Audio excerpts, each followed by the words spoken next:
За сайн бацхан хүүхдүүдээ өнөөдрийн монгол хэлний хичээлээр ятгсан эсэний хөдөж санаа дэвшүүлсэн асуудлыг тодорхойлох гэсэн ийм хичээл үзнэ. За тэгэхээр ятгсан эсэ гэдэг бол магадгүй та бүхний хувьд бол нэлээд тийм бэрхшээл үүсгэсэн том хэмжээний юм шиг санагдаж байж магадгүй. Хамгийн энгийн ойлголт нь юу байдаг вэ гэхээр бид ямар нэгэн уриалга бичих, өргөдөл бичих, өөрийнхөө тодорхойлтыг бичих гэсэн ийм бичлэгийн хэлбэрүүд дээр бол өөрөөр хэлбэл бусад хүнд өөрийнхөө хийсэн зүйлийг хэрхэн яаж ятган нэмшүүлэх вэ гэсэн ийм арга хэрэглүүрийг бол ашигладаг. За тэгэхээр бид бол ийм байдлаар ойлгох юм бол энэ эсээг ойлгох нь бол хамгийн хялбар болох юм аа. За тэгээд өнөөдрийн хичээлээр бол хэрэглэгдэхүүн болгож Дардын уран зохиол Шүдлмэрийн Баатар Лодонгийн төдвийн Аргалын утаа гэсэн энэ эсэн дээр бол уншиж ажилланаа. За тэгэхээр Лодонгийн төдвийн эсээг бол бид 10 дугаар ангидаа гүйдэл газрын 11 дугаар ангидаа хурдаа нэмэх чам гэсэн эсэнүүдийг бол уншиж судалсан байгаа. За тэгэхээр өнөөдөр ятгсан эсэ гэж яг ямар онцлогтой вэ гэдгийг үзэхийн тулд Аргалын утаа гэсэн эсээг уншицгаая. Бүгдээрээ эсэний эхлэл хэсгийг эхлээд уншиж ярилцъя. За тэгэхээр өнөөдрийн хичээлээр бас эсээг уншиж судлахдаа бас үргэлжилсэн үеийн нэлээд том хэмжээний их хүчрүүдийг уншиж судлахдаа бас яаж шинжилэн судлах вэ гэсэн аргачлалыг бас өнөөдрийн хичээлээс та бүхэн маань олж авнаа. За тэгээ бүгдээрээ сургачийнхаа 92 дор хуудсанд байгаа Аргалын утаа гэсэн эсэний эхлэл хэсгийг хамтдаа уншицгаая. Аргалын утаа. Аргалын утаа бүргэлсэн малчны гэрт төрсөн бий гэж бахархан хэлэхэд өрөндийнхэн ч дорндийнхэнд ч үл ойлгогдно. Голдуул сөрөг талаар ойлгож түүнд сонирхмоор юм юу байх вэ дээ гэж бодцгооно. Учир нь тэд нүүрсний утаа бүргэлсэн нүсэр хотын хүмүүс. Утаа гэдэг зүйл хоёр янзаар ойлгогдохгүй нэг зүйлийн нэр боловч урд нь аргалын нүүрсний гэсэн тодотгол өгөөд ярил хоёр өөр утаа гэдэг нь мэдэгдэнэ. Чулуун нүүрсний утаанд аргалын утаанд байдаг ач тустай юм бас байхгүй. Тэгээ монгол хүмүүрийн мэддэг энэ аргалын утаа энэ эсэнд ямар өвөрмөц шинэлэг санаагаар ямар зүйлийг тусгасан гэдгийг бүгдээрээ уншиж судалцгаая. За эсэнд дэвшүүлсэн асуудлыг олоорой гэсэн асуултын даалгаврын асуулт. За энэ асуултыг эхлээд бүгдээрээ дэвтэр дээрээ жагсааж бичээрэй хүүхдүүдээ.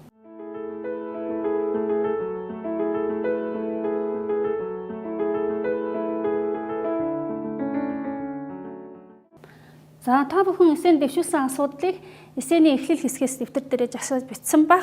За тэгвэл багш дэлгэцэн дээр энэ эсэний дэвшүүлсэн асуудлыг 4 хувилбараар үзүүлсэн ийм даалгаврыг бол дэлгэцэн дээр харуулж байна. За тэгэхээр саяын асуултыг бол та бүхэн хариулсан баха. Тэгэхээр та нарын хариулсан арга зам яг энэ хичээл дээр яг дэвшүүлсэн асуудлыг хэрхэн зөв болох вэ гэсэн аргачлалтаа хэрхэн тохирч байна, хэрхэн дөхөж очиж байна гэдгийг та бүхэн маань бас анзаараарай. За тэгэхээр энэ хариултыг олохын тулд хамгийн түрүүнд мэдсэн байх ёстой юм юу вэ гэвэл асуудал гэж юу вэ гэдгийг бид нар мэдсэн байх ёстой. За тэгэхээр асуудал гэж яг юу юм бэ гэдгийг 8 дугаар ангидаа бас 9 дугаар ангидаа 11 дугаар ангидаа та бүхэн бас судалсан байгаа.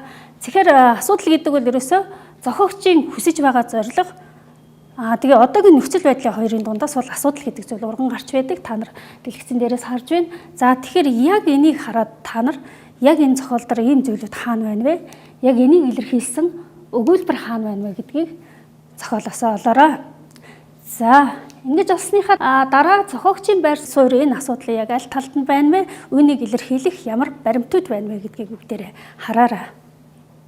За энэ дарааллын дагуу та бүхэн маань дэвтэр дээрээ ажилласан баха. За тэгэхээр бүгдээрээ дэвтэр дээр ажилласан эсэний эхлэл хэсгээс асуудлыг олсон даалгавар маань хэр зэрэг зөв зүйтэй болсныг бүгдээрээ дэлгэцэн дээрээс дахин харцгаая.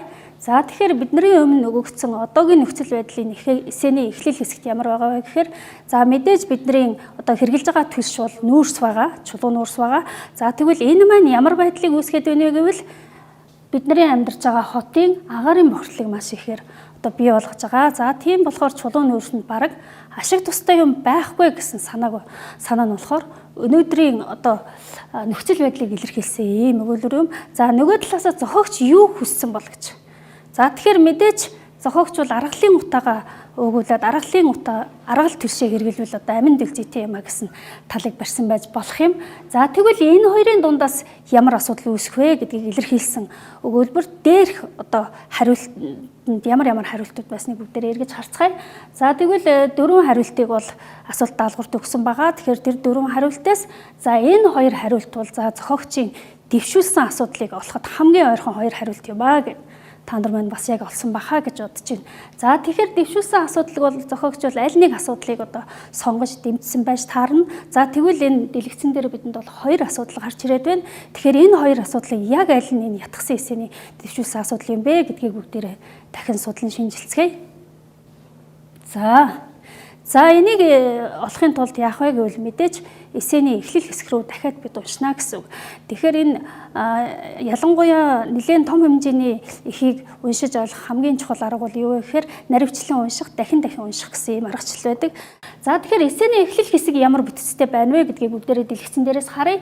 За эсэний эхлэл хэсэгт бол мэдээж эхлээд суур мэдээлэл, дараа нь үндэслэл, тэгээд хөтөц санаа гэсэн ийм гурван үндсэн хэсэг байдаг байна. За тэгвэл энэ гурван үндсэн хэсэгт юу өгүүлсэн бэ гэдгийг бүгдээрээ ярилцъя. За мэдээж суур мэдээлэл гэдэг бол юу байсан бэ гэхээр аргалын утааны талаар бол зөвхөн монгол хүмүүс л ойлгох юм аа. Энэ бол гадаад орны бусад хүмүүст бол нэлээд ойлгомжтой зүйл юм а гэсэн тийм мэдээлэл байсан бол дараагийн одоо үндэслэл гэдэг нь юу вэ гэхээр ерөөсөө энэ мэдээллийг ойлгохгүй байгаагийн шалтгаан нь болохоор тухайн хүмүүс бол нөөцний утаа бүргэлсэн өсөр хотын хүмүүс юм а гэсэн ийм одоо үндэслэлээр хамгийн ихний одоо мэдээлэлээ баталж өгсөн юм хэсэг байгаа. За тэгвэл өөрөөр хэлбэл хамгийн төгсгөл нь юу вэ гэхээр чулуу нөөцний утаанд аргалын утаанд байдаг ач тустай юм бас байхгүй гэсэн энэ өгүүлбэр бол энэ эсэний хөтөц санаа байгаа. За тэгэхээр энэ гурван хэсгийн яг алинд нь бидний сая олсон асуудлууд байна уу хүмүүстээ энийг олоорой. За тэгэхээр мэдээж та бүхэн бол харсан бахаа. Тэгэхээр суур мэдээлэл буюу үндэслэл гэсэн хэсэгт бидний сая олсон хоёр асуудлын аль нь байхгүй. За мэдээж хөтөц санаа буюу хамгийн төгсгөлийн хэсэгт байгаа өгүүлбэрт болохоор бидний сая олох гэж байгаа хоёр асуудал бол хоёулаа нэг өгүүлбэрт орсныг бол та нар харж байна. За тэгэхээр эсэний хөтөц санаа яг хаана байдаг вэ? Хөтөц санааг илэрхийлсэн өгүүлбэр маань ямар өгүүлбэр байдаг вэ? Хөтөц санаан дотор дэвшүүлсэн асуудал хэрхэн орсон бэ гэдгийг бас энэ хэсгээс та бүхэн маань маш анхааралтай харж ойлгоорой.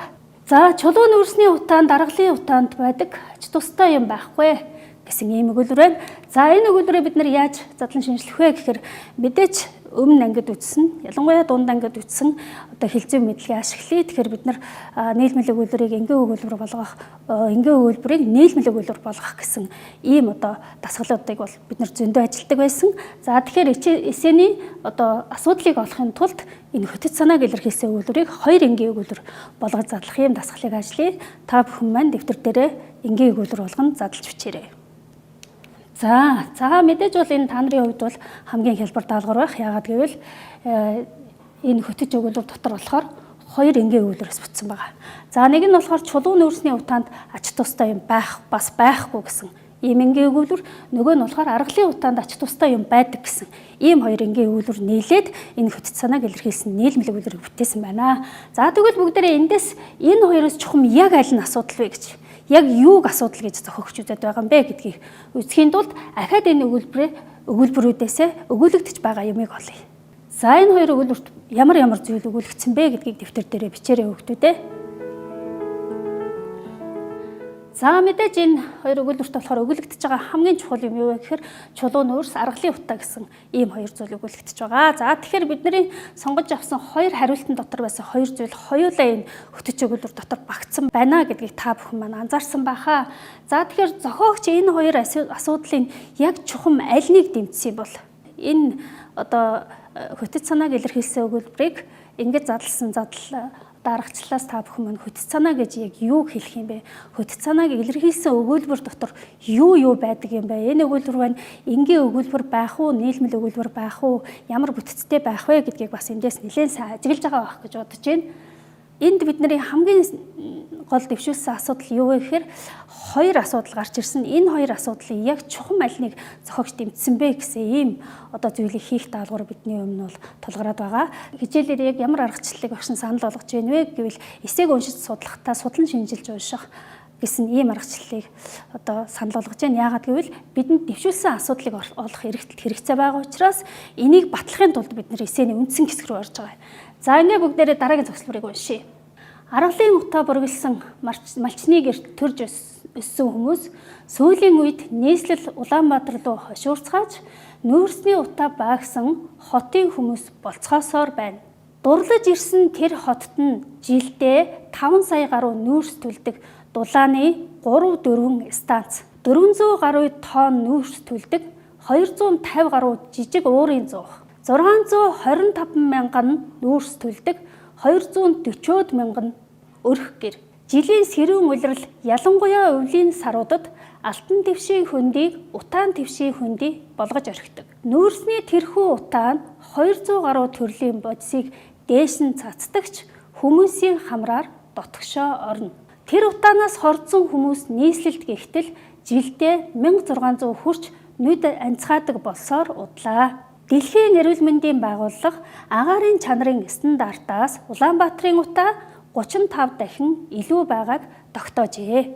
Нийслэлийн хүн ам айл өрх жил ирэх тусам олширсоор байгаа болохоор нүүрсний утаа нэмэгцээр байх нь мэдээж. Нүүрсний утаанаас хүчил төрөгчийн давхар эсвэл хөхөрлөг хий, азотын давхар эсвэл хар туглах гихчлэн гай хөөний юм гарч иргэдийг их баггүй, хүүхэд хөгшөдгүй утсаар байна. За та бүхэн маань бас сургаж хэлсэн. Энэ хэсгийг бол уншсан баха. За тэгэхээр бидний гол зорилгоо олохын тулд судалж байгаа энэ хэсэгт маань яг юуны тухай өгүүлснийг бүгдээрээ эхлээд ярилццгаая. За тэгвэл мэдээж энэ нийслэл хотод бол хүн амын нэвтаршил, хүн ам ирж суурших байдал ихснээр болохоор агаарын бохирдол бий болж байна. За энийг дагаад болохоор агаарын бохирдлоос 200 гаруй хэмжээний хорт бодис бий болж байна. За энэ нь яг гэхээр хүн амын маань эрүүл мэндэд сөргөөр нөлөөлсөн ийм аюултай зүйл тулгараад байна гэсэн ийм асуудал. За тэрнээс гадна дэлхийн эрүүл мэндийн байгууллагын тогтоосноор болохоор Улаанбаатарын утаа бол агаарын чанарын стандартаас 35 дахин илүү байна гэсэн ийм мэдээлэл. За ингэснээр бол яг гэхээр утааны хоруу чанар бол нэлээд ихсэж байна гэсэн ийм мэдээлэл байна. За тэгэхээр мэдээж энэ зохисборыг болохоор ямар зорилгоор оруулсан бэ гэхээр чулуун нүүрсний утаанд ашиг тустай юм байдаггүй гэсэн энэ санааг дэмжихийн тулд тухайн зохисборыг оруулсан байна. За тэгвэл эсэний дараагийн хэсгийг бүгдээрээ уншицгаая.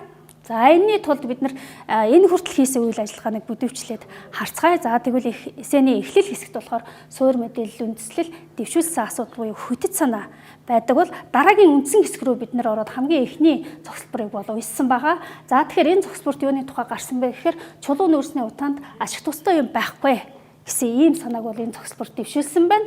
За тэгвэл энэ зохисборт ашиг тустай юм байхгүй баримтуудыг бол зохиогч нэлээд сайн оруулж өгсөнийг та бүхэн бол сайн харлаа.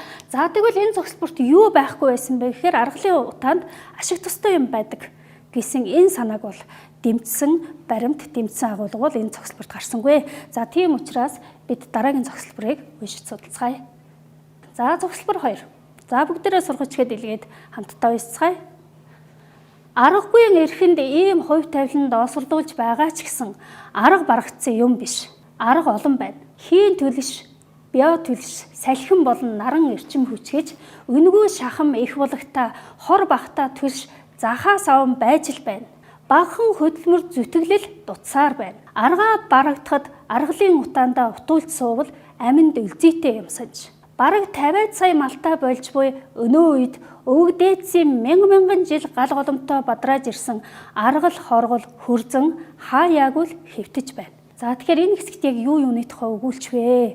Зохиогч ямар асуудлыг дэмжиж вэ гэдгийг бүгдээрээ ярилцъя. Ийм хувь тавиланд осорлуулж байгаа ч гэсэн энээс гарах арга зам олон байна.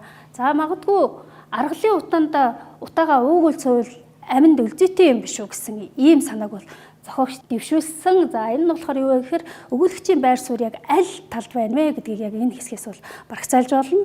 За нөгөө талаасаа яах вэ гэхээр хаа сайгүй хэвтэж байдаг аргалаа хэрэглүүл яасан бэ гэсэн ийм санааг бол зохиогч бол давхар гаргасан байна. За тэгэхээр энэ зохисбороор зохиогч яг аль санааг дэмжсэн бэ гэхээр за мэдээж аргалын утаанд ашиг тустай юм байгаа их байдаг гэсэн энэ санаагаа бол дэмжсэн зохисбор орж иж байна. За тэгэхээр хоёр зохисборыг уншсан. Нэг нь бол нүүрсний утааг ашиг тустай юм байхгүй гэдэг санааг дэмжсэн бол хоёр дахь зохисбор болохоор аргалын утаанд нэлээд ашиг тустай юм байдгаа гэсэн ийм санааг дэмжсэн юм зохисбор байлаа. За гурав дахь зохисборыг хамтдаа уншийе. Аргал бол зөвхөн төлш болоод зогсдоггүй юм болдгоороо хор цацдаг нүүрснээс хавьгүй ариун эд гэдгийг монголчуудын нүүдлийн малчны соёл иргэншил эрт дэвнгарт нотолчихсон зүйл. Нэгд аргалын утаанд дутагдж насаа илээдэг учраас монгол малчид хэр баргийн өвчнөд нэрвэгддэггүй. төрийн байтугай өрхийн эмнэлэгч шаарддаггүй байсан урт түүх замнал бий. Аргалын утаа эрүүл агаар хоёроор амьсгалдаг тул хөдөөнийхэн одооны амьсгалын замын гэгдэх өвчнөд нэрвэгддэггүй байсан гэж болно. Итгэмээргүй боловч итгэлтэй хэрэг.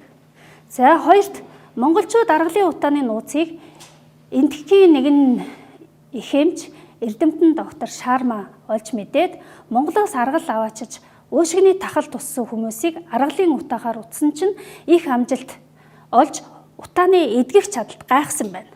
За энэ мэдээг дахин хэлвэштэй гээд энэ мэдээг хаанаас авсан их сурвалж оруулсан байна. За тэгвэл бүгдээрээ энэ хэсгийг яг ямар утга агуулгад гаргаж байна вэ? Энийгээр яг аль санааг дэвшүүлсэн асуудлаа дэмжвэ гэдгийг бүгдээрээ харцгаая. За мэдээж бол аргал бол төлш болоо зогсохгүй юм болдгийм байна. За тэгэхээр юм болж байгаа энэ аргалын ийм гайхамшигтай чанарыг энтхийн эрдэмтэн Шарма, за мөн Японы эрдэмтэн болохоор олж мэдээд энийг бол ялангуяа уушгины тахлыг бол аргалын утаагаар эдгээсэн ийм гайхалтай баримтыг бол энэ хэсэгт оруулсан байна. За тэгэхээр мэдээж энэ цогцлуур болохоор аргалын утаагаас ашиг тустай юм байна гэсэн санааг бол дэмжсэн ийм цогцлуур орж иж байна. За тэгвэл бүгдээрээ дараагийн цогцлуурлаа оръё. За дараагийн цогцлуур 3 дахь цогцлборын үргэлжлэл энэ нэлээд урт цогцлбор байгаа учраас 2 хувааж оруулсан байгаа. За 3 Японы эрдэмтэн аргалын утааг судалж үзээд түүнд элдв өвчний нэнг устгагч байгааг тогтоосон нь аргалын утааны тухай яриад буй том баталгаа болж өгөх мэдээлэл юм. Гэхдээ монгол малчдын шээзгий түйд цуглуулдаг монгол аргалал тийм чанартай болохоос өөр орны өөр малын баас тийм биш нь мэдээж юм. Сарлаг гихтэл 200 төрлийн эмийн ургамал иддэг мал шүү дээ. За 4 монголчууд судар номыг баримтаглаад хоймрынхоо авдар дээр нандин тавьдаг уламжлалтай билээ. Авдар дээр тавиастаа олон жилийг өнгөрөөсөн судар аргалын утаанд шаралтлаа нэвтсэн байдаг. Тийм судрууд манай үндэсний төв номын санд хэдэн зуугаараа бүр 1920-од онд судар хүчгийн хүрээлэн байгуулагдахаас эхлээд бараг 100 шахам жил хадгалагдаж байгаа. Гэтэл тэдгээр судруудад орчин үеийн цаасан номын өвчин болох мөөгтөх, хорхоотох, чийгтэх, тоостох аюул огтхонч халдаагүй байсаар байгаа билээ гэсэн. За ийм санааг илэрхийлсэн цогцлуур байна. За тэгэхээр энэ цогцлуурт ямар агуулга гарч байгааг та нар унших явцдаа бас нэлээд баримжаалсан байх гэж бодож байна. За тэгэхээр мэдээж бол аргалын утаанд бол элдв янзын өвчний нянг устгадаг ийм чанар байгааг бол нээсэн байна. За тэрнээс гадна яг монгол аргал, яг монгол малын эддэг аргал төлш бол яг ямар чанартай вэ гэдгийг онцлогийг бас харуулсан. Жишээлбэл монгол малын идэж байгаа өв сургамлаас шалтгаалаад тэр аргал төлшний чанар нь бол усаараа өөр байдаг юм а гэсэн санааг гаргаж ирсэн байна. За тэрнээс гадна бидний хамгийн сонирхолтой мэдээлэл бол монгол гэрийн авдар дээр байнга тавиастай байдаг судар маань ямар нэгэн чихтэх, хорхоотох, тоосчих гэсэн ийм номын өвчнөд нэрвэгддэггүй байдаг нь бас аргалын утаатай холбоотой гэсэн ийм баримтыг оруулж өгчээ. За тэгвэл бид нар эсээний үндсэн хэсгийг сая уншиж дууслаа. Тэгэхээр бид нар уншиж судалсан зүйлээ энэ загварчлалаас харцгаая. За тэгэхээр бидний хичээлийн ихэнх дэвшүүлсэн асуудал бол дэвшүүлсэн асуудал юу вэ? Тэрнийг батлах гэсэн юм зорилготой байсан бол энэ хэсгүүдээс та нар хэдэн цогцлуурын дэвшүүлсэн асуудлыг дэмжиж байна гэдгийг хараараа өгтүүдээ. За тэгээ эндээс бүгдээрээ өөрсдийнхөө сонгосон зөв хариултыг харцгаая. За тэгэхээр мэдээж бол 2 цогцлбор дэвшүүлсэн асуудлыг дэмжиж байгаа нь бол энэ загвараас бол тодорхой байна. За тэгвэл сая үзүүлсэн загварчлалаас бидний хийсэн ажлын үр дүн маань харагдсан баха. Тэгэхээр өнөөдрийн хичээлээр бид нар дэвшүүлсэн асуудлыг олох ёстой байсан. За мэдээж хамгийн олон цогцлбор дэмжсэн учраас эсэнд дэвшүүлсэн асуудал бол аргалын утаанд ашиг тус их байдаг гэсэн хариулт бол зөв байна гэдгийг баталж болно. За ингээд өнөөдрийн хичээл дээр үзсэн мэдлэгээ ашиглаад эсээний гол санааг илэрхийлсэн өгүүлбэрийг болох даалгаврыг гэртээ ажиллаж ирээрэй. Анхаарал тавьсан хүүхдүүдтэй баярлалаа.